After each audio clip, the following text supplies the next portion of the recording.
We had a hiccup there for a second. We had a hiccup. So I hope that everything is good now. You'll have to tell me if we're having any issues here because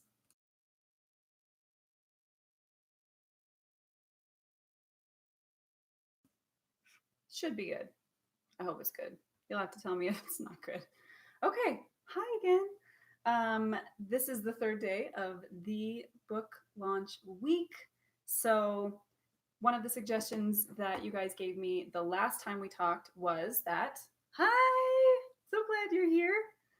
Um, One of the suggestions that you guys gave me the last time that we talked was you wanted to know how I built the characters for the book.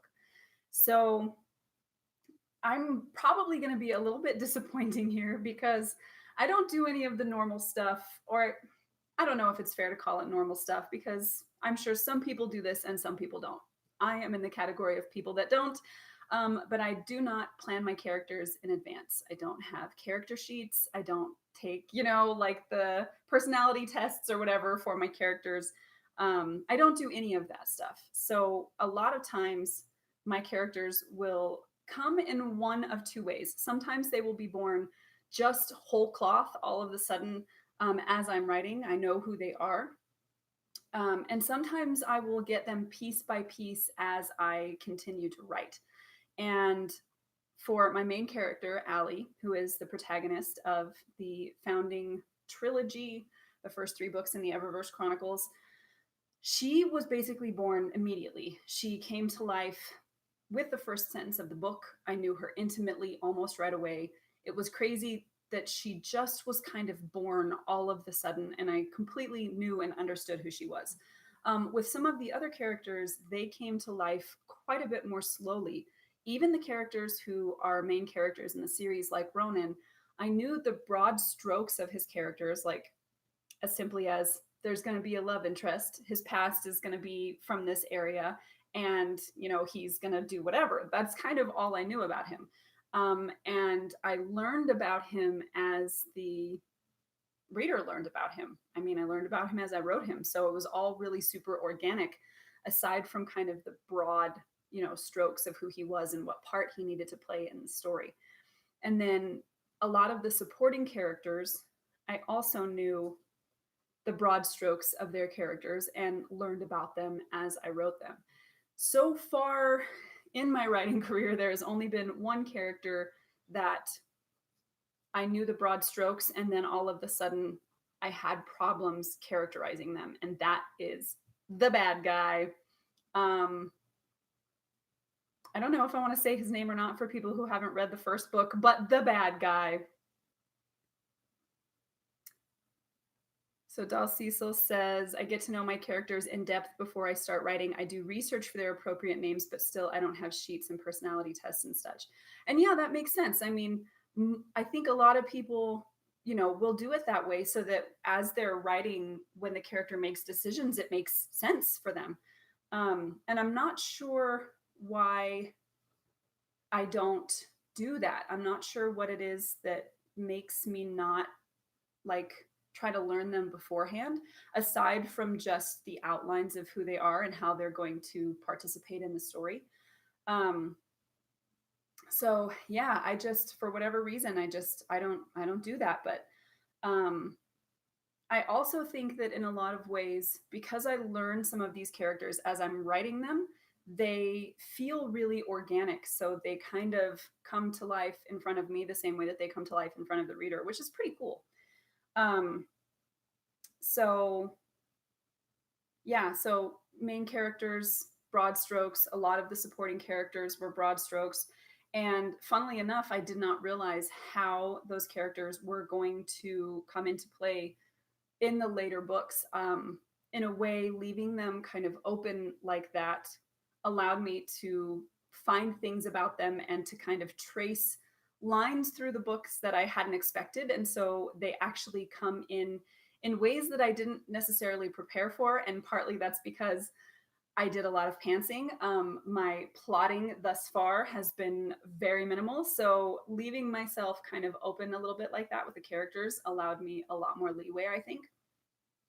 But I will say, with Ali being a whole person, and then with Ronan coming to life more as I wrote him. Although I knew him, but I didn't know him. I hope that makes sense. I wish I had like more of a super great process where I could tell you guys, like, first find the thing and then do the, test and then write down all of the stuff. I don't have that. But what I do have for you is kind of a set of things that I think I do instinctively, and then a couple of things that I do have to concentrate on making sure that I do in order to bring the characters to life. So, one of the big things about the characters and where they came from and understanding them was actually making sure that I had the world built in advance. Hi, Catherine. Um, so I knew that a lot of the main part of the story was going to come through with Irish mythology. So obviously, I was going to have some characters who had strong ties to Irish history. Ronan is not Ronan's real name, but you'll find that out later on. Oh, sweet. You can listen at work. That makes me super happy. Yeah, so Ronan's not his real name. You'll find that out if you read the books.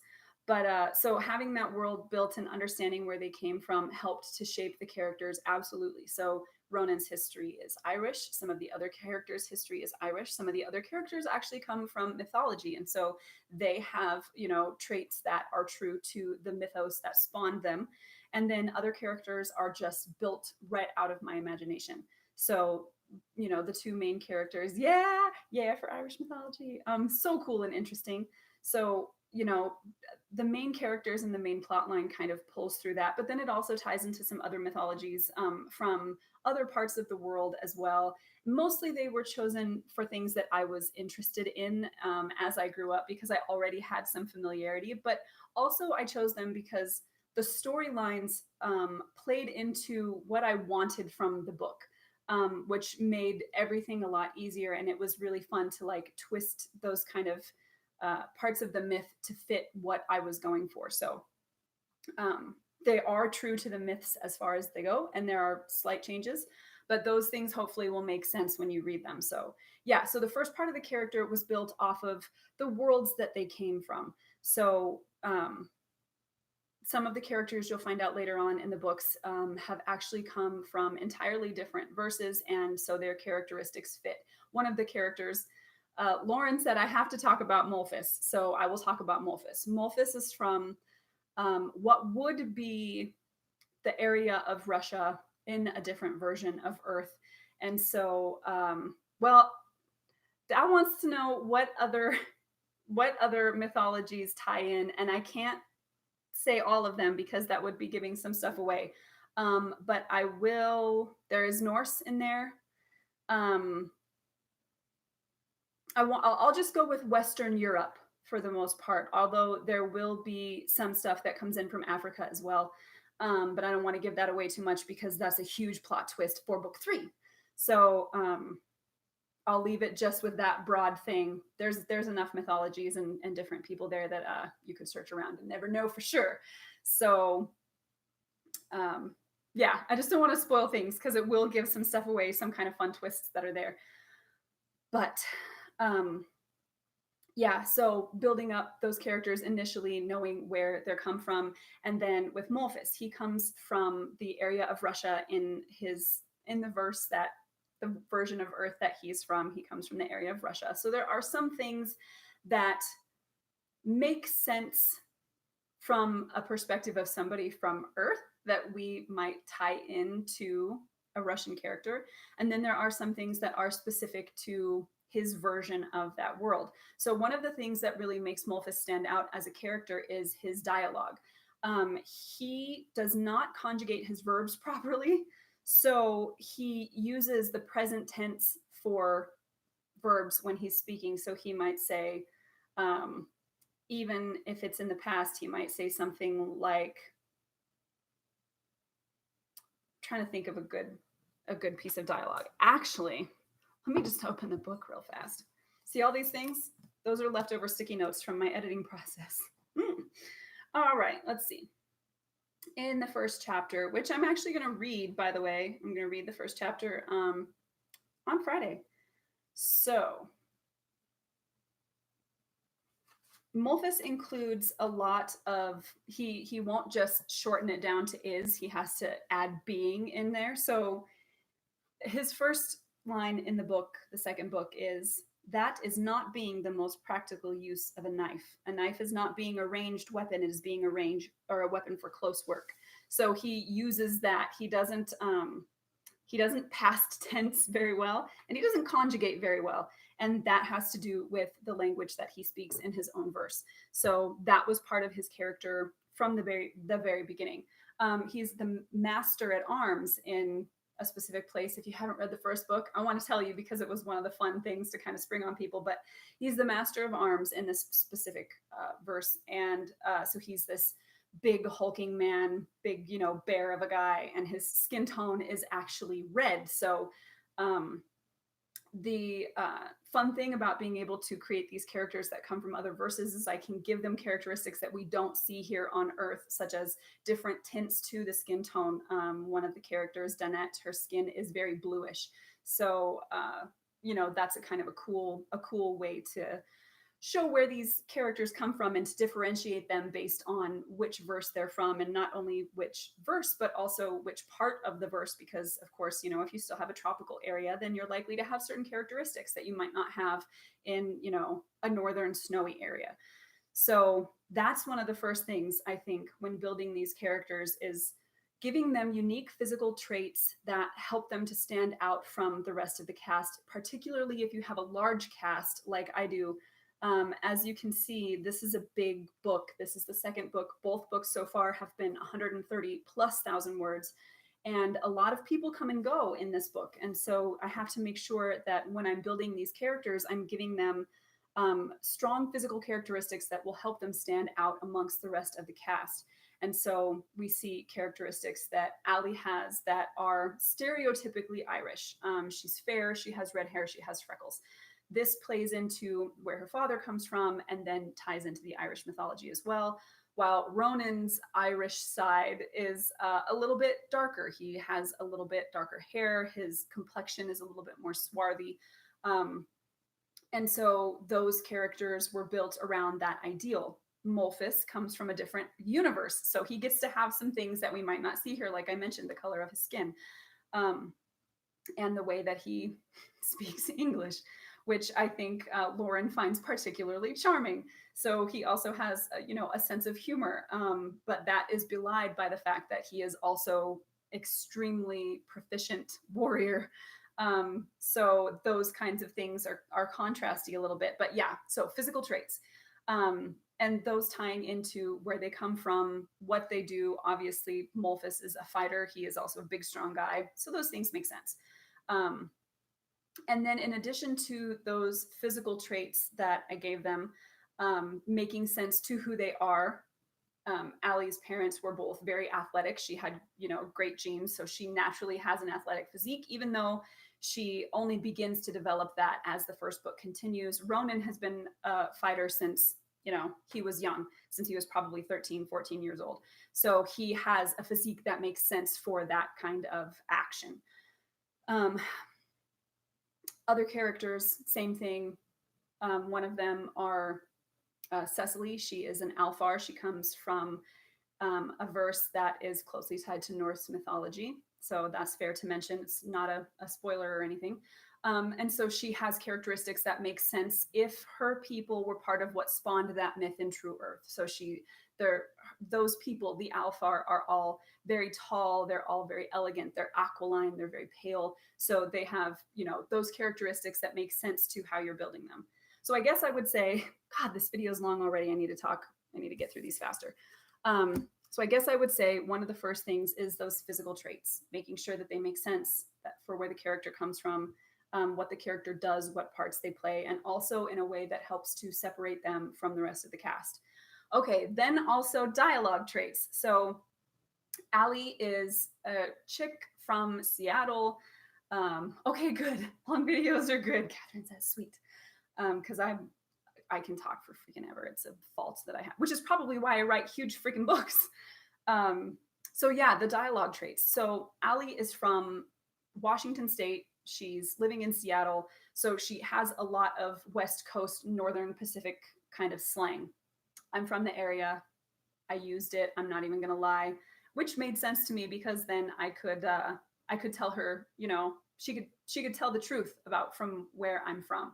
She could speak in a way that is natural to me, and since her voice came to me in first person, it makes a lot of sense for me to use the things that I'm familiar with to help her feel real. So she has slang. She also uses certain kind of euphemisms that are common to the area and idioms. She also throws in filler words every now and then. Sometimes her sentences hesitate when she will go to say something and okay, pause and then keep speaking. So you'll see that kind of stuff in her dialogue. For Ronan, he originally is from Ireland, and the way that they speak has a certain cadence to it. And so while he doesn't have much of the Irish accent left, he does have still a lot of the patterns. So there's a kind of a pattern to the way that he speaks rather than adding a bunch of phonetic spelling, which can be kind of distracting and some people can find hard to read. He has a way of speaking that kind of mimics the cadence and sometimes mimics the patterns. So trying to see if I can think of something specific he said that would indicate his heritage. And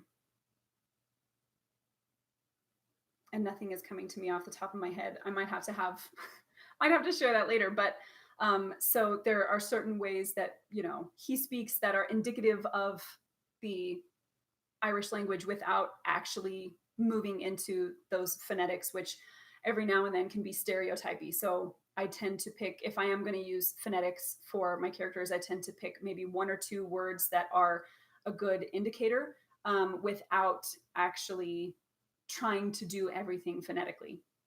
So Angus is a great character to look at. So he still carries his Irish. He still has his Irish. And so his speech patterns are much more strongly Irish speech patterns and has a lot more. He uses a lot more idioms and more phonetic spelling in his as well. So yeah, those dialogue traits. As a character is being born, as I'm writing a character and I'm understanding more about them, I make sure that if it's not a specific type of speech pattern that I'm extremely familiar with, like Allie's is, then I have to do my research there. And sometimes I'll listen to a lot of videos of people speaking to see, what their intonations is like and how they put words together. Sometimes it's, making sure that the words I'm using actually fit in with where that person comes from. It took some researching into Irish and, making sure that I was putting things the right way that actually made sense for those characters. So it's a lot more freedom when you're writing characters that come from worlds that don't actually exist, because then you get to make the rules. But I will say, if you're going to do that, it's best if you can already tie them into something that has some kind of real world representation. So if you are writing about a different world and these people live in the subtropics, then chances are they're going to have certain characteristics that make sense for a tropical area. And so you have real world examples that you can use to draw from. And obviously that doesn't mean you have to take everything. It's a fantasy world, so you can make up what you want. But there will be something that is true enough to real life that helps the reader suspend disbelief. Even in the best fantasy, sometimes you will see it very tied into African culture or very tied into Western European culture, and you'll see the broadswords and the mail, and you can kind of recognize those things. Even though it's a fantasy world, it still has that tie to the real world that makes it easier for the reader to suspend disbelief. So those dialogue traits, same thing. I try to pull those from real world examples as much as possible so that they really do make sense. Another thing, those two things, physical traits, dialogue traits, those are things that I think anybody can do, and you can start them even before if you're one of the people who plan, you can plan that before you ever start writing them, just to make sure that you have everything, especially if you have a big cast of characters. But then the next thing that I think I do, that everybody should do, is make sure that you give your characters virtues and faults. So the characters should have virtues, they should have faults. Those things make them feel like real people. So for my characters, like Allie, main character, she is extremely loyal. She is, when she loves, it's all the way, it's deep. And she has, she is willing to put herself in danger in order to protect the people that she cares about. And she's very idealistic. So, you know, she has those things that are strengths for her. However, she also has faults. She also can be selfish, which we explore a little bit more in book two. You don't see too much of that in the first book because she's basically busy trying to stay alive. But you do see that a little bit more, that she, you know, has, in focusing on herself, she has kind of let some things slide that you tend to have a responsibility when you're have a relationship with people. So, and then she also tends to, this happens more in book two than we see it in book one. And a lot of it is a result from what we see in book one. But she also tends to rush into dangerous situations with the idea of helping somebody. And at first, it seems like it's altruistic, but really a part of that is her wanting to prove to herself that she's still a good person. So those virtues and those faults should still be, you know, complex. There should be sides to them. Sometimes a virtue can become a fault if it is pursued at the expense of other things. If you pursue justice at the expense of, you know, kindness and mercy, then you become cruel. So those things should also be complex. And another great point for that is, when you're building those virtues and those faults in your character, at least for me, it was important to make sure that they didn't all weigh the same. So Allie has a tendency to be sarcastic, particularly if she's scared, she's likely to be sarcastic and stick her foot in her mouth. But that doesn't always have the same weight as when she goes rushing into danger without, you know, thinking first. So those two faults don't weigh the same, but the fact that they both exist mean that she's not just kind of a flat stereotype character. She has multiple faults, she has multiple virtues. They don't all weigh the same, and certain ones are more likely to show themselves at certain times. I'm going to take a drink of my tea. This is rooibos chai with cream and honey. So good.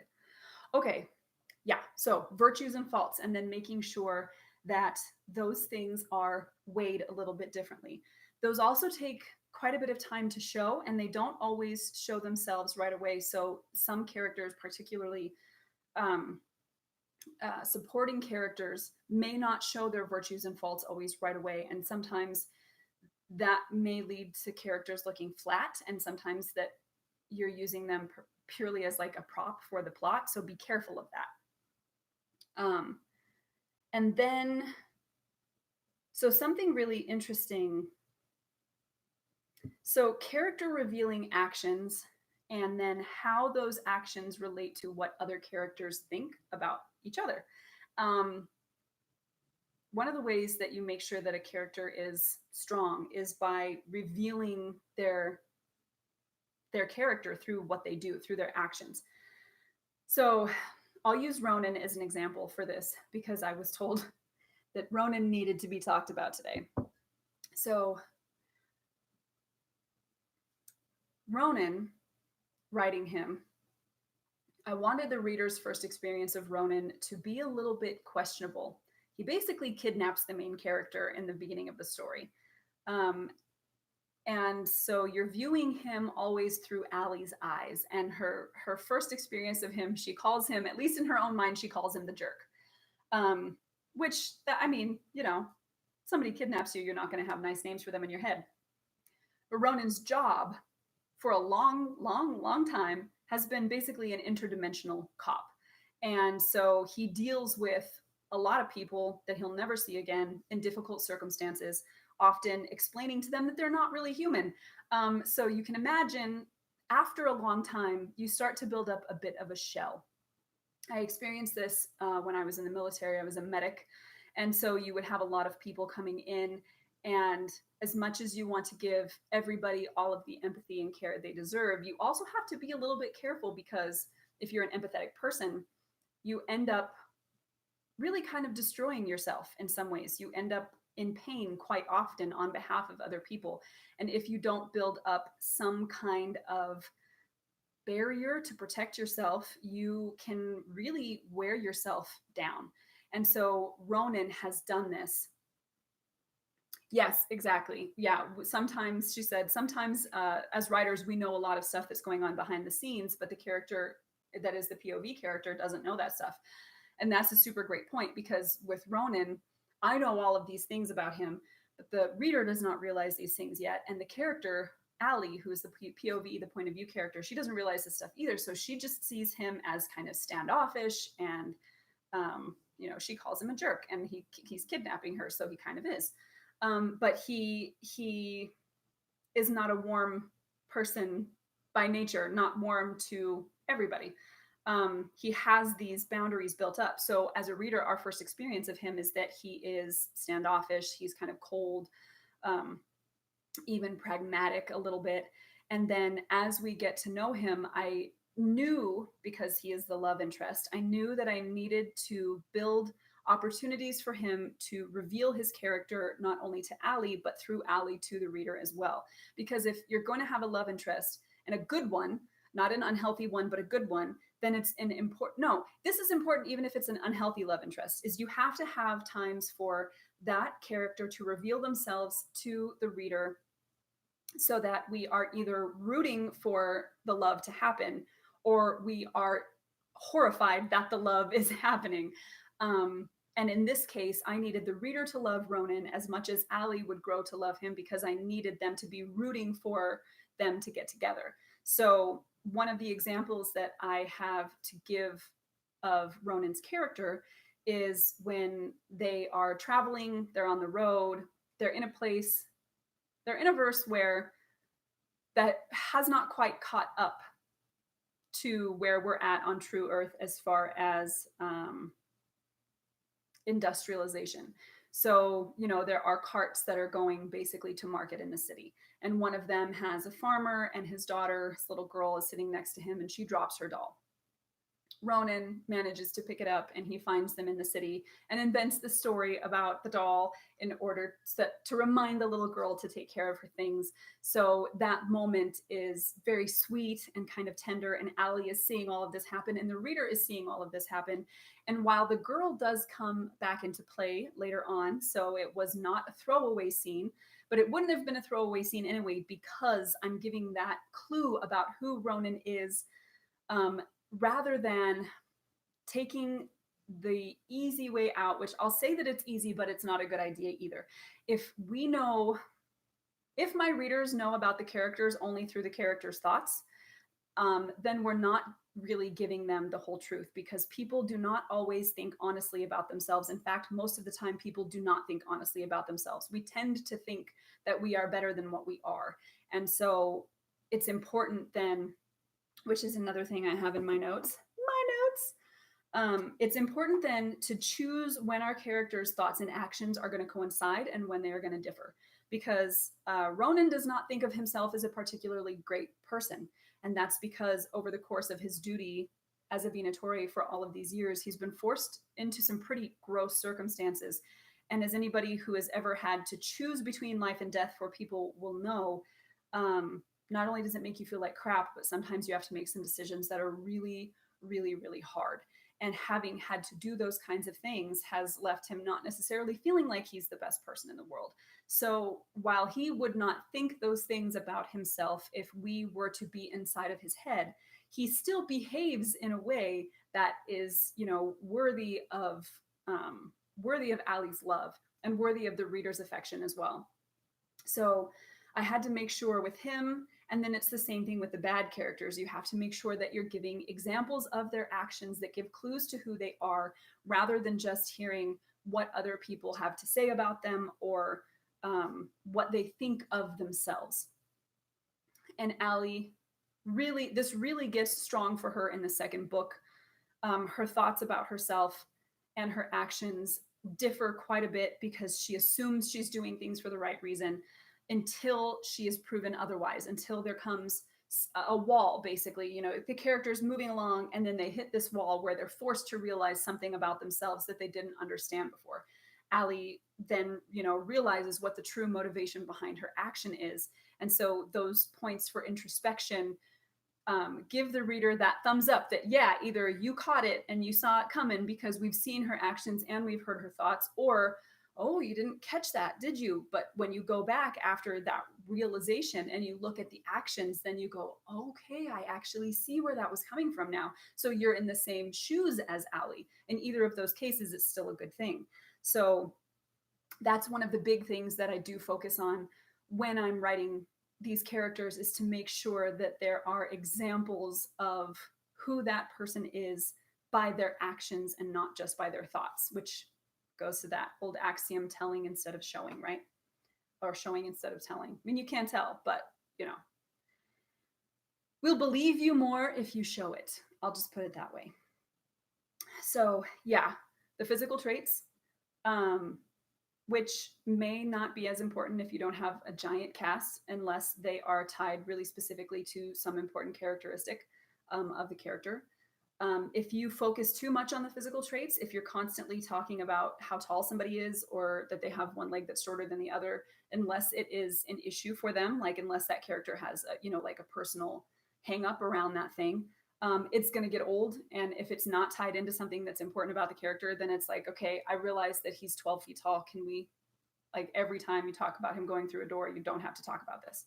So yeah, so making those things clear. Dialogue traits, also a really important way to characterize your character, making sure that, you know, the way that they speak, the way that they put words together, the slang that they use, making sure that all of that stuff makes sense to who they are.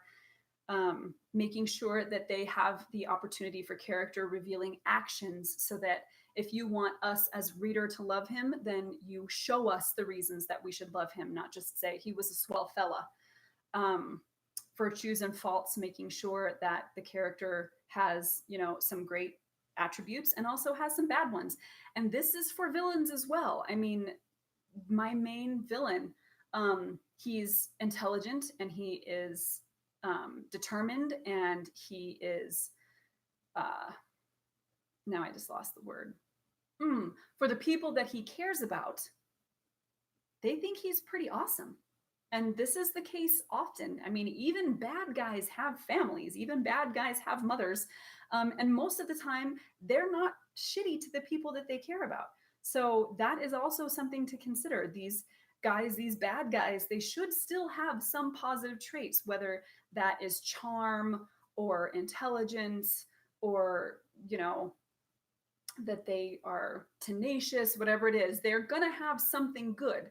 That good thing is twisted in the service of bad stuff, but that characteristic on its own is still a good characteristic. And by the same token, then they should still have their faults. And obviously, with a villain, a fault is going to far outweigh the virtues. But your main character needs these faults as well. They still need to feel like a real person so that we can identify with them and care about them.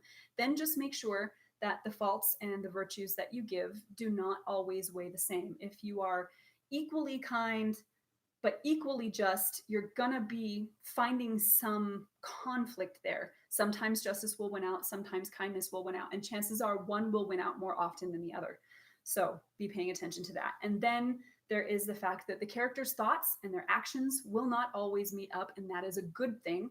And also that gives you a chance to show your character by the way that other characters react to them. So one of the reasons that Gandalf the Grey is as wise as he appears to be is because you constantly see the other characters deferring to him. They're constantly wanting him around. They're looking to him for wisdom. They are, you know, thinking to themselves, well, what would Gandalf do? All of those things tell the reader that we should be trusting this guy. All of these people that we like, trust this guy. If everybody is suspicious of this person, then there is probably a good reason that they're suspicious. Whether you use that as a way for your character to overcome that by proving that they're not, or whether you use that as a way to help the reader realize that a person is some way. That's another great way that you can use to make sure that a character comes across the way that they're supposed to. Um, and in my second book, I do that quite a bit. I have a couple of characters. Actually, it's in the first book as well, but you won't realize it until the third book. I have a few characters that I want you to feel a certain way about, and so it's in the way that they behave, but also the way that other characters react to them. So all of those are ways that I kind of used to help bring the characters to life as much as humanly possible. Oh, try to cover a lot there at the end, like as fast as I could. So trying to think if there's anything else I should include. If you guys have any questions, throw them at me, and I will answer them as clearly as possibly. Hopefully not possibly. Wow, as clearly as possible, and hopefully I won't ramble them. But yeah, those are basically the main things, and like I said before, a lot of those things will happen as I write the character. Oh, and that's actually something good to bring up. So a lot of the times, not just for the reader, but also for me as the writer, a character will have a defining moment as I'm writing them that kind of gives me the key to who they are as a person. So, um, it might be that they said something that you go, oh, and all of a sudden it unlocks something in your mind where you realize that's who this person is. And it gives you, almost a map to the rest of their character so that you can understand them. Sometimes it might just be, a simple action that's small, like Ronan returning the doll to the little girl. That gives you that key of, okay, well, here we have this like warrior guy who's pragmatic and kind of, a little bit closed off, but here he does this really kind, sweet thing that he in no way had to do, but he chose to do it. So those little things, as you're writing, if you're not planning your characters out in advance, those little things really help to kind of open up that character and give you the key. And then the trick is to not spring that on the reader, but the trick is to know that as the writer, and then to leave those breadcrumbs through the story that open up who the character is, instead of trying to tell everybody simply through that character's thoughts. So if you can find those moments, sometimes you can engineer them. Like the moment with Ronan and the little girl was done very specifically in order to showcase that side of him. And sometimes you can't, and they just show up as you're writing. So don't stress too much if they don't appear right away. Remember, that's what editing is for. So it may happen later on. But in either case, the awesome part of writing it that way is that it does happen organically, and that the reader does learn about the character as you learn about the character. So when you find out something, the reader gets to find it out, which is kind of cool, I think. So yeah. Whew, that was a lot. That's almost 40 minutes of me talking. Hopefully your brains aren't leaking out your ears yet. All right, so that is the main stuff. That is basically all my main notes that I had for writing the characters that I wrote, for really kind of the process that I use and the things that I make sure that I do as I'm writing in order to make the characters feel realistic. So if you guys have any questions, let me know. And if not, or if you're watching this video after the stream has stopped, then just, let me know in the comments, and I'm more than happy to answer anything you guys have. Similar process for your characters. Okay, cool. I knew I wasn't alone. Yeah, and since it's not like a super process, I kind of was hoping that I wasn't giving people advice where they were going to be like, oh no, I tried your thing, but it was terrible. So I'm glad that it's not just me, because that means I'm not crazy. So, which is always something I suspect about myself. Cool. Okay, well, remember that this is the third day. So tomorrow is the final day before the book actually launches on Friday. I'm super excited. Ooh, I have a copy right back here. Wow. These hardbacks are so flippin' pretty, but look at it.